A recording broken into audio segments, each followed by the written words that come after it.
This is her last day before she leaves for school. So we want to thank you so much for being here with us and with the children this summer, and wish you all the best in the next chapter. Well, now.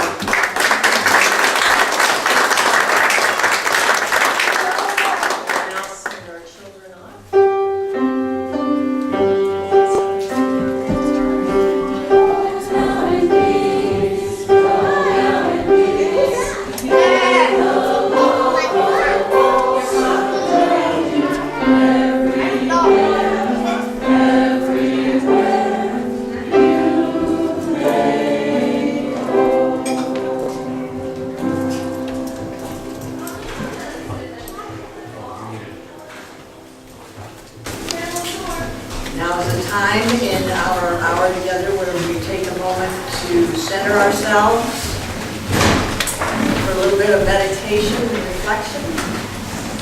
You can relax and maybe connect your feet to the earth. If you're comfortable closing your eyes, or maybe just a soft focus. Taking a breath and let it out. And as we exhale, let us be aware of that moment of stillness, the pause before we feel the need to take in the next breath. Time almost stops in that moment. Imagine during that pause, after the exhale, that moment of emptiness, that all possibilities exist. That is a moment of creativity, of possibility. It's a moment of opportunity to begin anew, and to remember that we can resolve our lives in the next breath.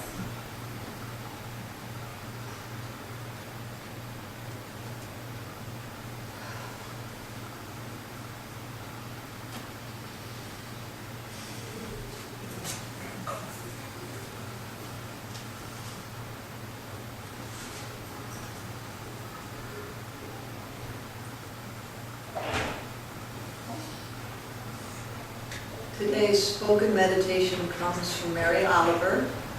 I know she's a favorite poet of many of us. Many of you may be able to recite this poem together with me. It's called The Journey. One day you finally knew what you had to do. You began. Though the voices around you kept shouting their bad advice, though the whole house began to tremble and you felt the old tug at your ankles, mend my life, each voice cried. But you didn't stop.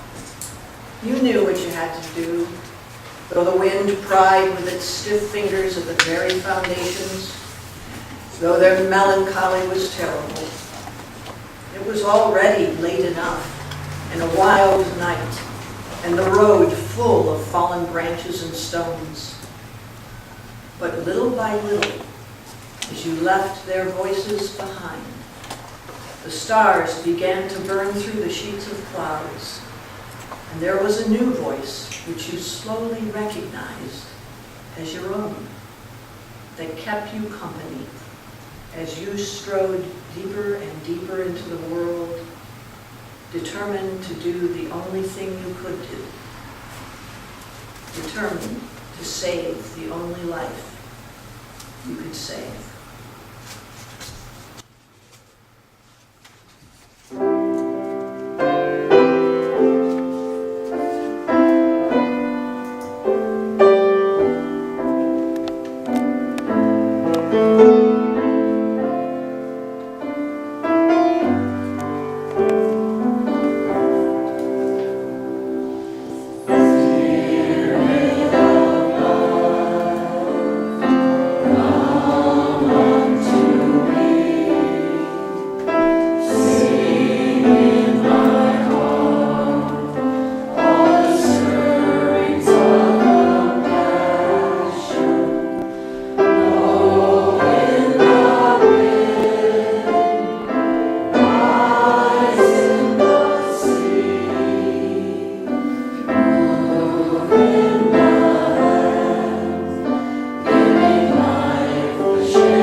Today, I want to consider the blessings of opportunity. Now, you may have noticed that all of our major social systems are currently breaking down. We are all on a giant ship that is sinking, spinning out of control, caught in a whirlpool, a maelstrom that is making us dizzy with uncertainty and fear.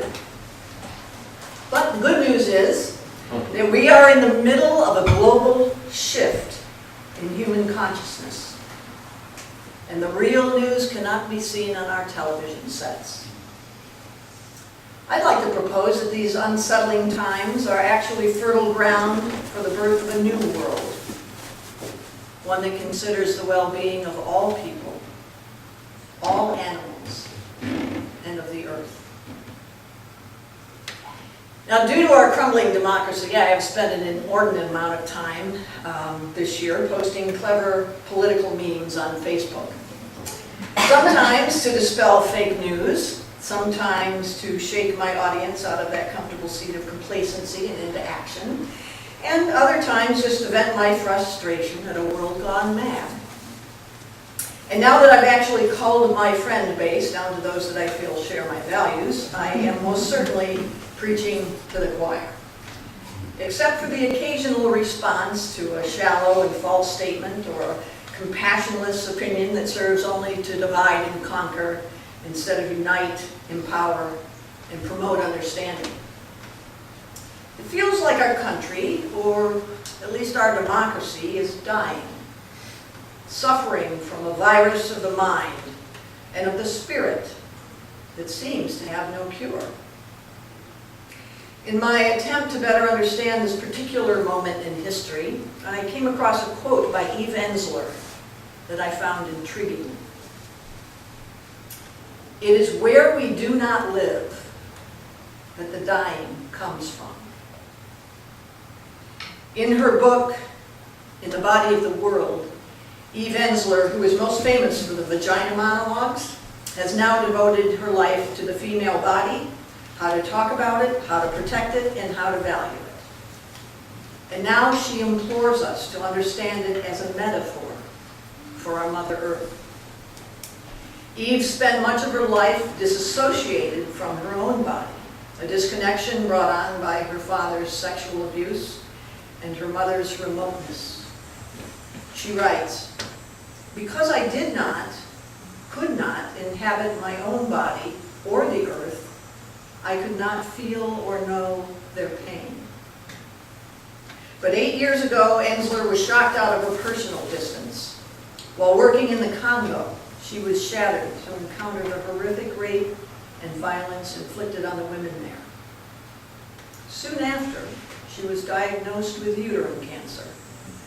And through months of harrowing treatment, she was forced to become, first and foremost, a body.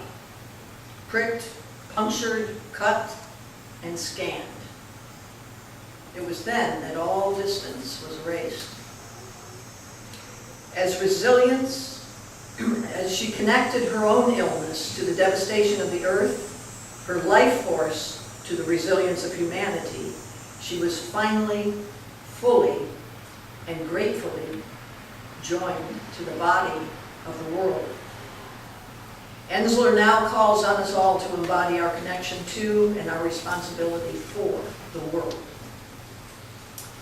It is where we do not live that the dying comes from. As we have moved away from our connection to nature, we have withheld our protection and our fierce love for her.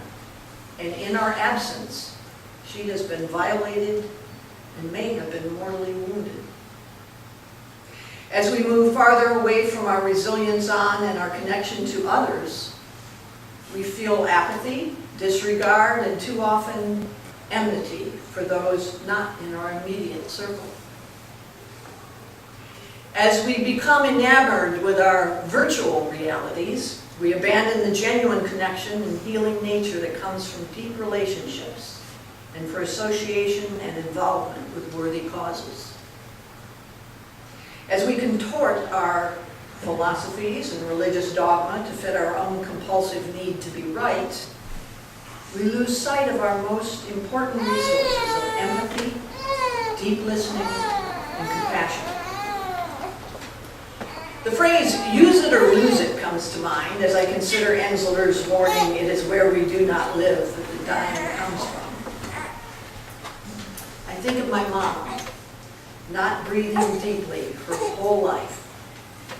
Breathing problems metaphorically represent fear or the refusal to take in life, not feeling worthy to take up space. I know that my mom suffered from this metaphoric malady, afraid to really breathe life in. And in the end, she died not from bone cancer that she battled for almost a decade, but from COPD, a progressive lung disease that can make it hard to take a simple breath. It is where we do not live that the dying comes from. I think of my father, who to my dismay has sat in front of the TV watching propaganda news for the past decade, not using his own critical thinking skills and inner guidance, and how that has left him demented and without words. Particularly ironic because as a kid, he would berate me for sitting in front of what he called the idiot box for too long. It is where we do not live that the dying comes from. I think of our beleaguered nation not living up to its stated mottos and values, and so is dying by the always poisonous nature of fear and hatred. It is where we do not live that the dying comes from. Since our imperialist nation was built on the backs of slaves and the annihilation of our indigenous brothers and sisters, and the entitlement that we as colonizers felt to justify pillaging the irreplaceable treasures that this continent enshrined, we are now faced with the dwindling health of our lands, our airs, and our waters. It is where we do not live that the dying comes from. We belong to an underdeveloped, nation with regard to meaningful living, with regard to the give and take of life. We are promised happiness if we work hard and become successful. And in America, success has always meant wealth, which often brings with it power. Perhaps our emphasis falling far too heavily on the taking, on the doing, while the giving and the being have withered on the vine. Perhaps because we keep cultivating only one half of the give and take of life, we are only half alive. So, how do we find the blessings in this realization of our imbalance? My partner Lynn and I have this conversation on a regular basis as we try to sort out the overwhelming sense of crisis that our nation and the world is facing. She's taught me a lot about empathy, compassion, and the Buddhist belief that we are all born essentially good, and that sometimes we forget just who we actually are. So I'm going to share a piece that Lynn wrote several years ago for a show that I created for the theater. She reminded us that one definition of insanity is that doing the same thing over and over and expecting different results. Right? So for about 500 years, we have been ratcheting up our consumption, fine-tuning our sense of entitlement, convincing ourselves that dominion means exploitation and power over. We've been telling ourselves all kinds of stories about what will make us happy, healthy, and successful, and that the capitalist consumer culture is the only model to aspire to. But we are actually becoming unhappier, unhealthier, and far too many Americans have to work 2 to 3 jobs just to survive. We have commodified everything from animals to other humans, to the earth herself. And too few of us ask if there isn't a different way for the world to work, for the earth, for all humans, and for our animal friends. But more and more of us are realizing that we have a choice to make, that we are the ones we have been waiting for. More of us every day are realizing that we are one of 7 billion human being cells living on planet Earth. And that we can actually choose whether we're going to be a consumptive, cancerous cell or an immune system cell that is moving us toward recovery. More people every day are declaring themselves healers and becoming part of the solution instead of part of the problem. There is also a huge shift toward a different power mentality, one that gives everyone a voice, especially those most vulnerable, one that is power with rather than power over. In the Buddhist tradition, there is a belief that when we are behaving badly, it is because we have forgotten who we are. This belief that we are all essentially good is lived out in one African community that creates a song for each one of its members at their conception. That song is sung as the baby develops, when the child is born, and at all important milestones in that child's life. In this community, if a person behaves badly or commits a crime, rather than a punitive response by the community, the entire village gathers around this person and sings them their song, reminding them of the good person they are and of their unique and specific value to that community. Just imagine if we replaced punishment with love, hatred with curiosity, the need to be right with deep listening, unbridled greed with service to others, the fear of scarcity with the awareness of abundance. What if, instead of schooling for a job, we were encouraged to pursue a path that included the talents and gifts we were born with? What if the essential question in every classroom, in every school, was how do we live together in a way that results in a different bottom line? One that infuses us with happiness real safety, and spiritual freedom. And one that considers all people, all animals in the earth when making important decisions. Yeah, I know there are many who are still skeptical, so hypnotized by the messages of fear, scarcity, separateness, and suffering that they believe this is who we really are. They believe that we are not capable of doing better, and that this is our destiny to fear, to kill, and to compete with each other.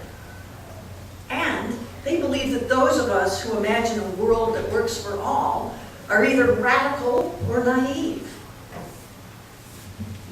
I don't believe that. Most of the great spiritual leaders have condensed their message down to this. Compassion is what will save us. We are actually hardwired as a species to care for one another, to empathize with each other's pain, to suffer with, which is the meaning of compassion. This hardwiring is more powerful than our fear. We do not have to be warriors of destruction. We can be warriors of peace. One spiritual definition of a warrior is someone who serves first and eats last. Well, that's the kind of warrior I want to be. We're not lost. Our compass may be broken, but if we use compassion as our North Star, we are guaranteed to find our way to peace and to a world that we are proud to hand on to our children and to our children's children. To paraphrase Mahatma Gandhi, our beliefs become our thoughts become our words become our actions become our habits become our values, and our values become our destiny. It is where we do not live that the dying comes from. If as a people we can resurrect our sense of compassion, our beliefs will change, our behavior will transform, our fears will be vanquished, and we may have a chance to change the course of human history. May it be so. Our closing hymn today is number 121. Stand as you are willing and able, and sing We'll Build the Land. We'll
everyone would reach out and hold hands or touch elbows and say with me, we extinguish this flame, but not the light of truth, the warmth of community, or the fire of commitment.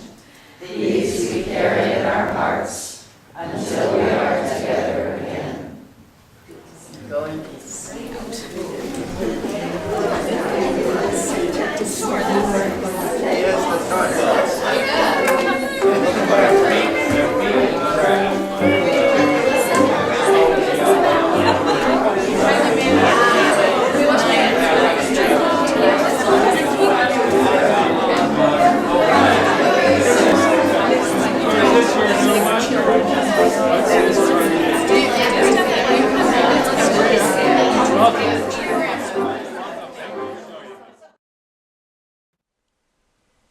Join us for worship every Sunday at 10 a.m.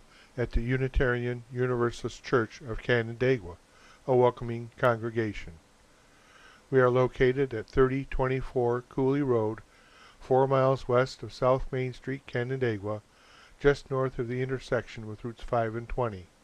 Look for the blue signs just before the turn. Your comments about this program or questions about the church are welcome at 585-396-1370 or at our website, www.canandaiguauu.org. Producer and editor, Daniel Brigham.